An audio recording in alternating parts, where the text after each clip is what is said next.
Assalamualaikum warahmatullahi wabarakatuh. Bismillahirrahmanirrahim. Alhamdulillahi rabbil alamin. Wabihi nasta'inu ala umuri dunya waddin. Wassalatu wassalamu ala ashrafil anbiya'i wal mursalin. Sayyidina Muhammadin wa ala alihi wa sahbihi ajma'in. Allahumma faqihna fid din wa 'allimna at-ta'wil amma ba'du.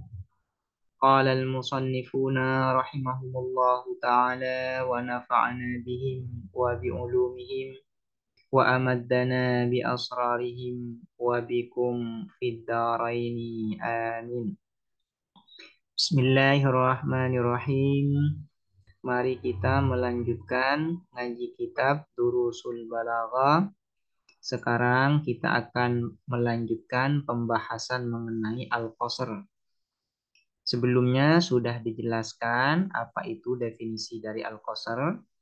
Kemudian pembagian al-qasr berdasarkan al-haqiqah, yaitu bi'tibaril haqiqah, berdasarkan fakta dan kenyataan, yaitu dibagi menjadi dua. Pertama al-hakiki dan yang kedua disebut dengan al-idhafi.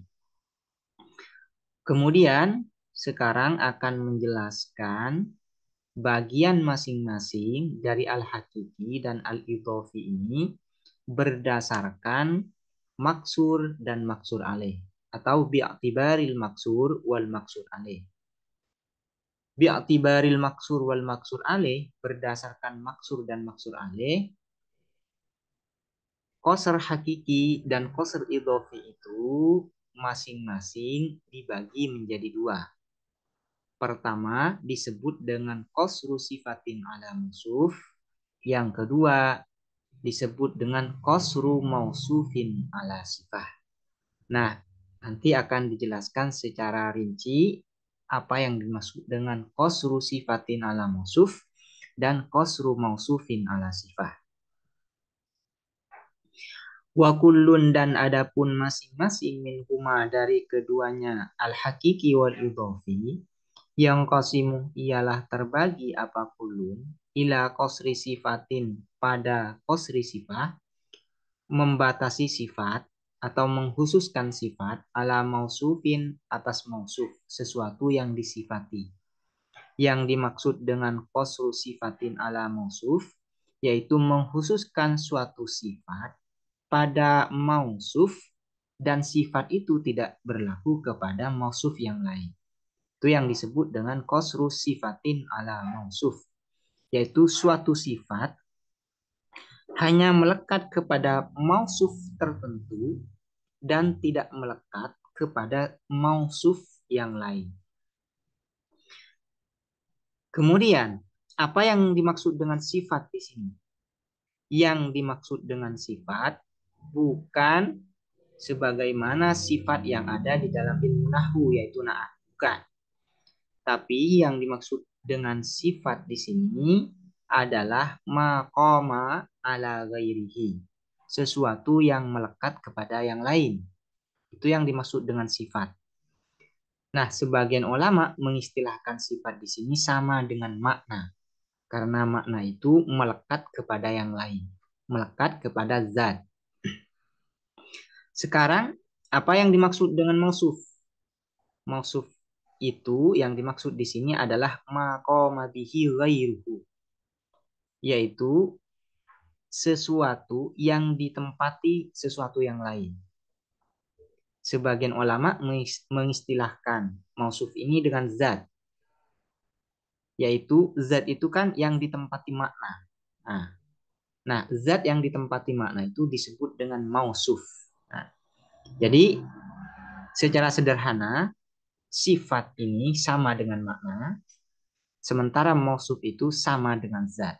Biar lebih sederhana ya, bisa lebih dipahami.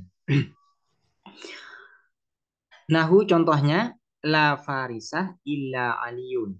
Tidak ada siapa ahli penunggang kuda kecuali Ali. La farisah illa aliyun ini disebut dengan qasr. Kenapa disebut dengan qasr? Karena takhsisul faris mengkhususkan orang yang ahli menunggang kuda itu hanya kepada Ali. Takhsisul faris bi Ali. Mengkhususkan orang yang ahli menunggang kuda hanya berlaku kepada Ali dan tidak berlaku kepada selain Ali. Nah, yang menjadi unsur ya, yang menjadi unsur dari qasr itu kan ada tiga. Ada maksur alaih, dan ada adatul qasr. Di sini yang menjadi adatul qasr adalah la sebagai huruf nafi dan illa sebagai huruf istisna. Dan yang menjadi maksur atau maksus adalah faris. Sementara yang menjadi maksur alaih atau maksus bihi adalah ali. Nah, ini apakah termasuk dari qasr hakiki atau qasr idhofi? Ini bisa dua-duanya. Ya. Ini bisa disebut dengan hakiki apabila secara fakta dan kenyataan memang tidak ada yang ahli menunggang kuda kecuali Ali. Nah, maka ini disebut dengan qasr hakiki.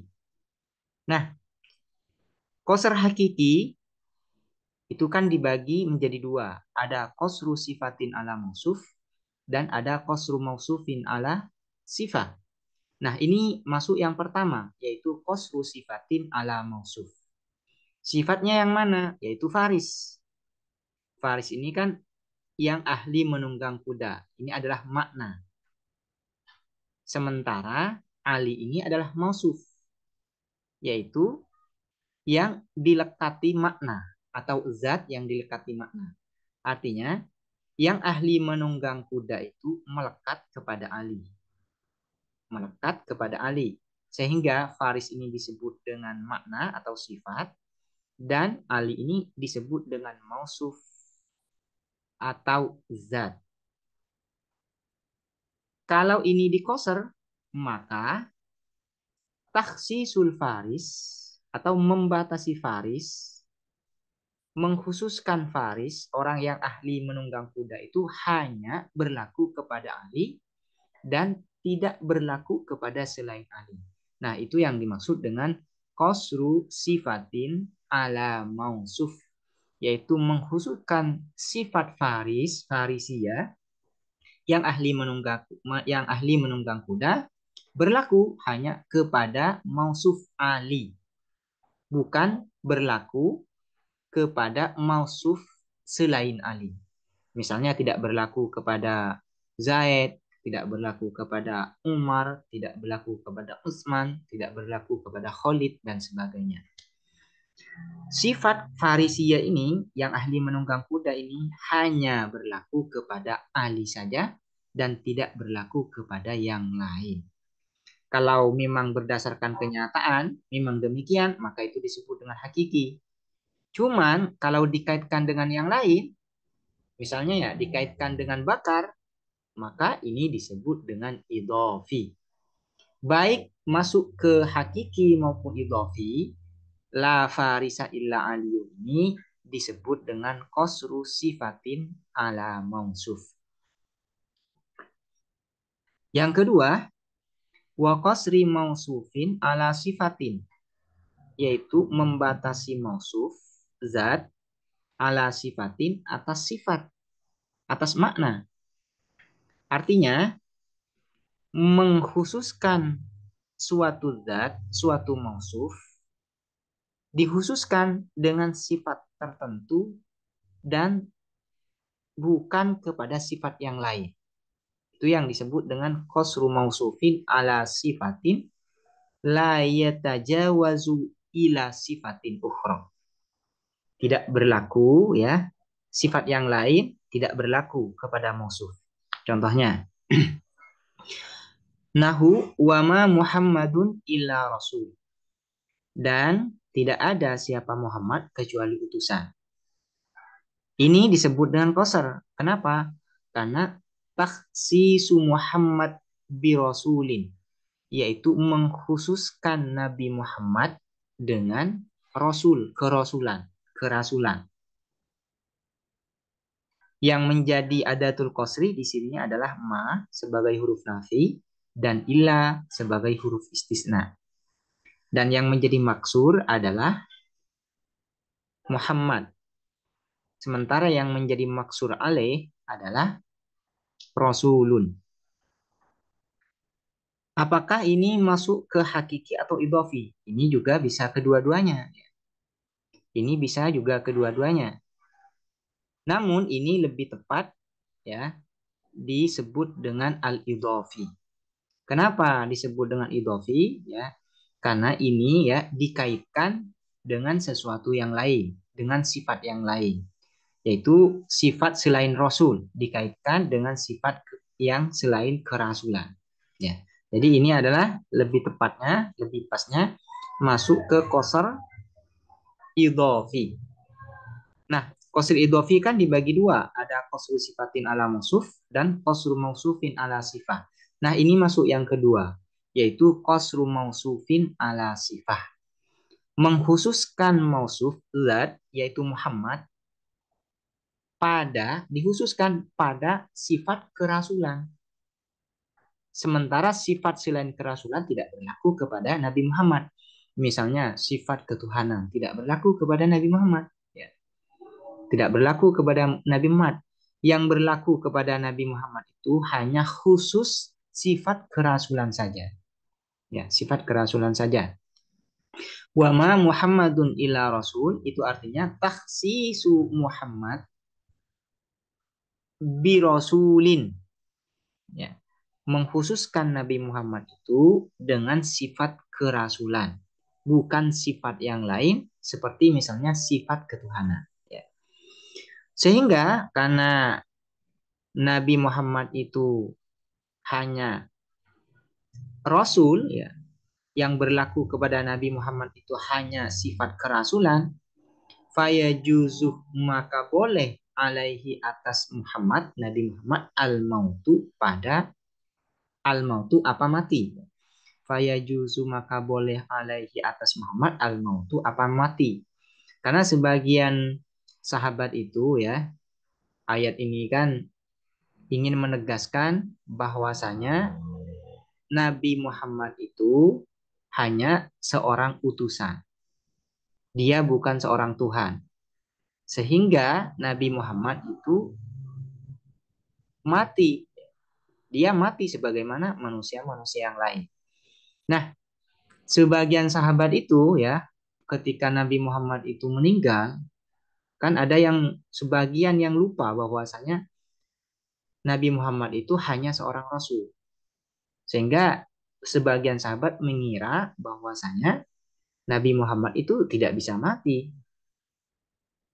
Nah, sehingga ketika mendengar Nabi Muhammad mati kan banyak yang tidak menerima para sahabat.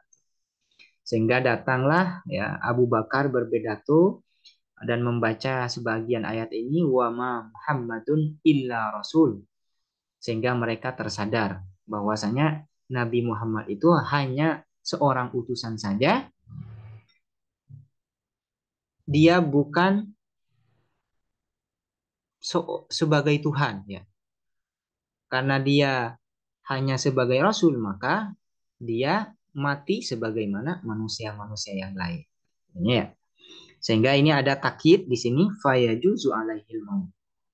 Fayajuzu alaihil maut itu untuk menjelaskan bahwasanya yang berlaku kepada Nabi Muhammad itu hanya sifat kerasulan saja, bukan sifat ketuhanan, sehingga Nabi Muhammad itu mati sebagaimana manusia-manusia yang lain.